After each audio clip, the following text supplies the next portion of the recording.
Bro, WhatsApp, this is Sardar. Bro, ఆనందం, happiness ఎక్కడ దొరకదు. ఆనందాన్ని, హ్యాపీనెస్ని మనమే క్రియేట్ చేసుకోవాలి. ఆనందం, హ్యాపీ మన జీవితంలో రావాలి అంటే ఫస్ట్ మనం చేయాల్సింది ఆనందంగా ఉండడమే.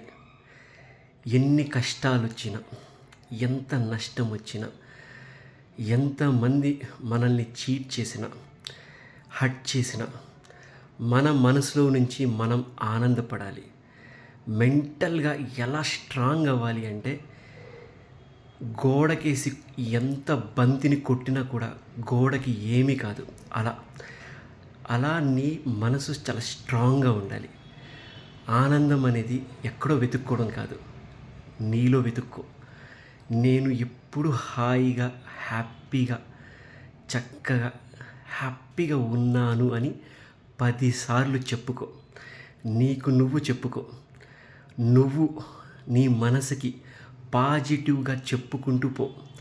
నీకేంట్రా, నువ్వు చాలా హ్యాపీగా ఉన్నావు. ఏమి ఉన్నా లేకపోయినా కూడా నువ్వు హ్యాపీగా ఉన్నావు అని చెప్పి నీ మనసుకి నువ్వు చెప్తూ ఉండు. అంతే. చిన్న చిన్న విషయాల్లో హ్యాపీనెస్ని వెతుక్కోండి. చాలా పెద్ద డ్రీమ్స్ మనకొద్దు. చిన్న చిన్న విషయాలు, మనం ప్రతి చిన్న విషయంలో మనం హ్యాపీగా ఉందాం.